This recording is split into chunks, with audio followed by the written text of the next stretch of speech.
Yo, what is up? Welcome to Ninja Geek Games. If I want an evening filled with mutants in a desolate compound, I'll just head to my local pub on a Saturday night. Failing that, I'll play Stalker. Stalker is a survival horror game of exploration, stealth and danger. The game is set in an alternate universe where the aftermath of the Chernobyl incident become a hotspot for mutants and monsters thanks to a few failed lab experiments and bandits in search of forbidden artifacts. During play, you take on the role of a stalker equipped with weapons and armour where you'll need to meet the requirements of the scenario objective whilst keeping noise to a minimum, dodging the harmful effects of anomalies and refraining from touching anything that looks remotely radioactive. This will be quite challenging considering guns are loud, anomalies are unpredictable, and radiation is at an all-time high. Now, whilst the game has a campaign, I've not played it. Instead, in this video, I'm focusing on Zone Survival mode that provides 10 standalone scenario maps and 10 separate missions that can be played in any combination. So right off the bat, we have 100 variants, and as we'll see, there's more. Also, because I have no friends, all of this will be discussed from a true solo experience controlling just one stalker. So, if you enjoy the video, please like and subscribe, and if you'd like to support the channel you can head over to my Ko-fi page at ko-fi.com/ninjageekgames. First, the setup. I'll tell you now, for your first game you'll be flicking through 3 booklets to include the main rules, the map book and the rules and scripts. At first it does take time and you'll need to read through the main rules and the rules at the start of the script book and then separate additional zone survival cards, tiles as well as those used in the campaign, but it does get easier even after your first play. The map book details 10 different maps ranging from research labs to a forest chapel, all detailing the map tiles, spawn points as well as other objective markers and tokens that may be used in the game, and I'll explain why shortly. The script book on the other hand outlines 10 different scenarios, so we have a boss hunt where you need to track an elite enemy monster, an escape scenario where you start the game with literally just your underwear and you have to find everything you need to survive, as well as a horde mode. However, when you play Zone Survival, you first choose the mission you want to play and then the map. All are complementary, and I thought that was pretty significant to allow a varied game each time you play, but there's more. Each scenario may have one or more special setup cards that provide some thematic element to the scenario or provide more information on the objective as well as place additional tokens. But from this deck, you'll also draw a number of generic setup cards that will completely change the scenario you're playing. These add static machine guns, barricades, lockers, flooded room overlays, and even non-playable characters. Some of them might make the game a bit tougher, where a particular enemy may have some form of armour, making them more difficult to take down. The game also comes with a load of different enemies and types, so we have mutants, human bandits, mercenaries and psionics of horde, elite and boss types. Now, although each mission indicates how many of each type of enemy you'll be using, they are drawn randomly from each category. So therefore, we could have humans with shotguns or MGs, or dogs, ticks and rodents. Once selected, some get placed in starting positions on the map, and as we'll see, their cards look awesome and provide the stats for movement, line of sight and attacking used during the game. The map is filled with item tokens at specific locations, but their contents are random and hidden until revealed, and I'll show you some of the goodies that you get a bit later. One of the main features in Stalker is the presence of anomalies. These are deadly localized distortions in physics that span a number of areas on the map. Their shape is dependent on type. Whether you selected fire, chemical, electrical or gravitational, each of these has a subtype. So fire can introduce poppers or comets for instance, and for each game you draw one of these cards randomly and place an overlay on the standee. During play, anomalies can be a bit frustrating as their icons must cover specific rooms on tiles and they're easily moved by minis and standees, so you have to keep rearranging them throughout the game. You'll also create a small event deck, and I'll go over these later, but these provide ongoing events and stories each round, and again the deck is selected from a much larger pool to add to the game's variability.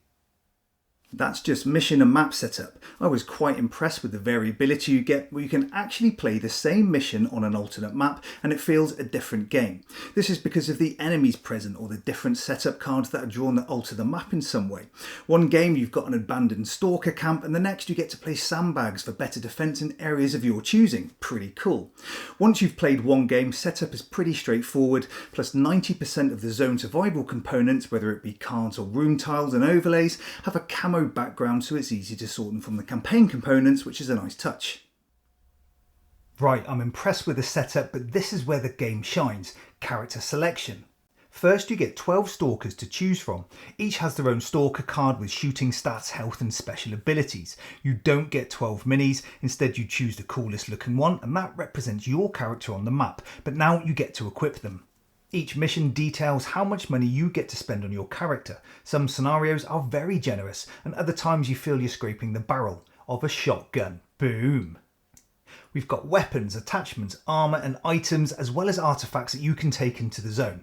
Some weapons you'll never use in zone survival, and this is due to cost, but there's enough here to keep me excited. Each shows the ammo type and its magazine size, which is represented by these cool looking tokens. We've got pistols, shotguns, machine guns and even snipers, but you do have to buy ammo for each. They show the range and extra die you get in combat, as well as options for how you attack and any effects that they provide. Armour supports defence when being attacked and provides protection from radiation, but both armour and weapons can have attachments, like camo or red dot sights, but your equipment must link to the attachment that you wish to choose. The items you can pack come in the form of grenades, whether it's explosive, flash or smoke, which should never be underestimated. I do generally take one of these for each mission, but we've also got loads of health and action boosts, but generally these are bought as a mop-up for any cash you have left. This can take a bit of time for your first game because you have no idea what to do.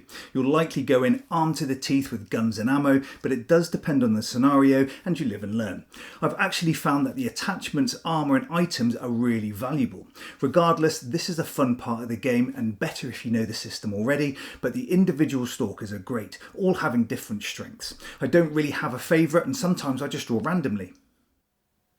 Right, in zone survival, the objective of the game is to complete the mission you selected at setup, and to do this you need to draw event cards. Move your stalker around the map, making use of items, avoiding enemies or taking them out if you've got the chance. The enemies then get to activate, and this depends on how much noise that you made during your turn, and then there's some upkeep. Event cards are drawn at the start of every round and they're dual use. They're a game timer of sorts because you need to complete your mission before the deck runs dry, and each scenario has a limited number of cards in the deck so you can't hang around. I quite like this as sometimes it forces your hand, where you have to be a little more impulsive. If you're too cautious throughout the game, you'll find yourself running out of time. Their other job is to alter some game mechanic, bring in a little story or even an NPC. One of these NPCs is kind of like a hunter that takes down enemies for you, which is pretty cool, but I won't reveal too much about these as there's some associated narrative for some and it's fine to explore this on your own. During the Stalker's turn, you get limited actions tracked with these sliders. You get 3 actions and then you need to check if you've been eyeballed by an enemy, because there could be more than one. Eyeballs, that is, because some are mutants, and then you get another 3 actions. In multiplayer games, you remove this overlay and only have 2 actions per stalker, but for true solo, these allow you to do a little more, which is most welcome.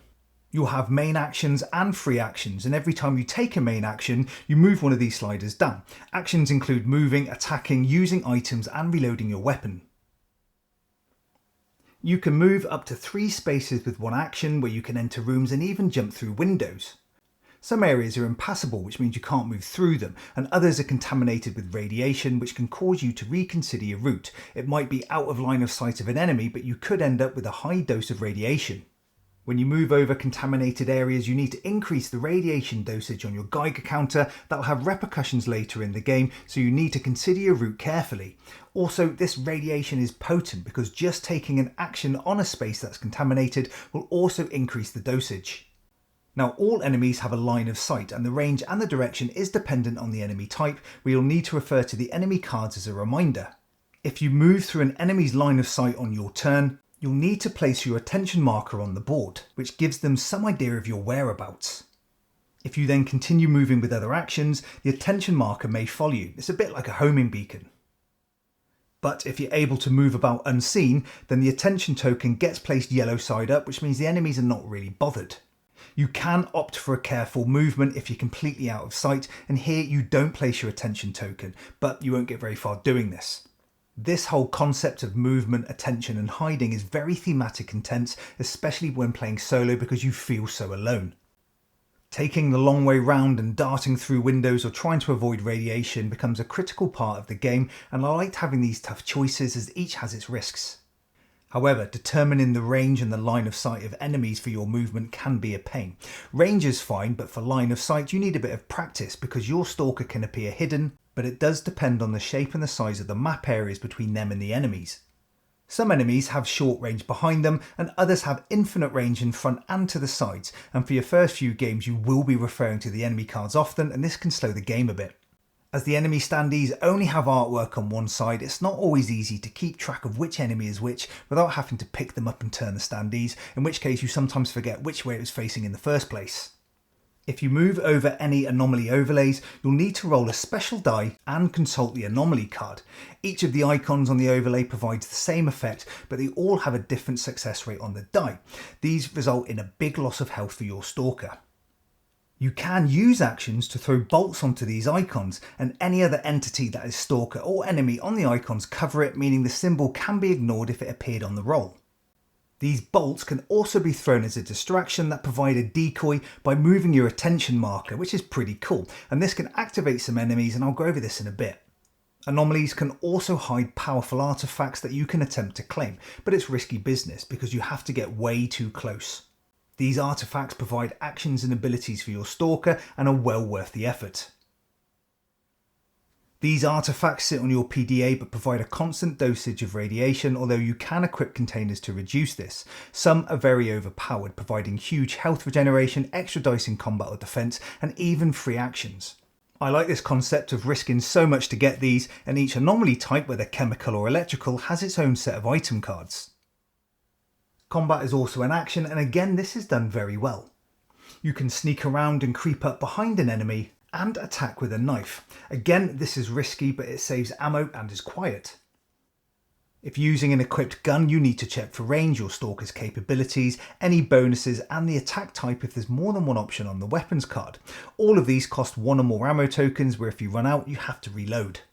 This provides a dice pool, and some weapons allow you to pick a body part. This will either be the head or the torso, where the enemy card indicates the number of hits required, where the head generally requires less.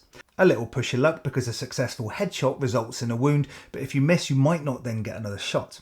For torso shots it's more difficult to wound, but a lesser roll requires drawing of a wound card and you then assign the relevant hit type.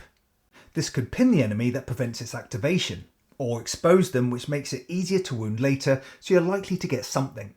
Some die have mask icons that provide special abilities dependent on the gun or your stalker's abilities, and these could allow for extra hits or pinning. Combat is fairly easy to manage, but you may require a minute to figure out your bonus dice effects and abilities. A poor roll can be negated with a focus token, and I say use these for all failures because there's little room for error. These focus tokens also allow you to reload your weapons for free. Another thing to remember is that dead human enemies drop loot. Any loot tokens on the board can be picked up as an action, so you gain items and extra ammo during play. Other actions include rearranging items within your PDA, and this includes swapping your weapons, and at times you'll need to reload. These items generally cost an action and are discarded once used. You can gain health, focus tokens, or make use of different types of grenades and gadgets, but you are limited to how many items you can store within your PDA. I generally don't hoard these. You don't get too many rounds in the game, and using these is a matter of success or failure. But they must be used at the right time. Now, enemies get to activate a number of times within a round. First is when your stalker throws a bolt as a decoy, and enemies can also activate during the activation phase, which I'll discuss shortly. But they also activate after the stalker has taken their actions. Once you've taken 3 actions, you need to check if there are any enemies in line of sight. If not, you get another 3 actions with another line of sight check, and then you enter the next phase of the game. But if you are within line of sight after your 3 actions, the enemy attacks with its base damage, which is pretty simple. During the enemy activation phase, you draw an enemy card based on the colour of your attention marker on the board, and this determines how aggressive the enemies are. These cards detail how and where enemies move, and some can move enemies multiple times, so you're quite likely to be spotted. Some cards activate enemy special abilities like hiding, attacking regardless of position, or even charging. These are all detailed on the enemy card, so again you have to refer to them on occasion. Attacking is pretty simple, which is great if there's going to be multiple attacks, but they are brutal. Enemies hit with a direct damage value, and the Stalkers can negate this with any armour that they've got equipped. If they're in a room with armour icons, they can also use this to reduce the health lost. If you're cornered or unlucky, this can actually be a very tough part of the game, because these cards also have special abilities that provide a detriment to your Stalkers. So depending on your position in relation to other enemies, you could lose extra health or even get pinned. If you lose too much health, you'll then need to place a critical injury token on your PDA, which reduces the number of actions that you can take during your turns. Any further health loss requires you to place another critical injury token on your other slider, and if you take another heat, you're defeated and lose the game. At the end of the round, you may have to roll a dice based on your radiation level that could do more damage to your Stalker, where the radiation level then drops unless you have a contaminated artifact that provides a dangerous base level. You have to manage your movement around the zone carefully, because this is at least some of the damage sustained that you can control. When you gain radiation, certain armour types can reduce the amount gained, and this needs to be thought of when selecting your starting equipment at setup. These Geiger counters are great, a simple track would have sufficed, but this is just another demonstration into the thematic nature of the game. Once you've completed your mission and generally exited off the board, the game is over. Fail to complete the mission by the time the event deck runs dry, or if you're defeated, then you lose the game. It's immensely thematic, dark and gritty, and I'm really glad they allowed for standalone scenarios with such a varied setup. The component quality is excellent, from the Geiger counters, magazines and artwork. As mentioned, whilst I don't mind standees, they're not perfect where facing and line of sight direction is so critical.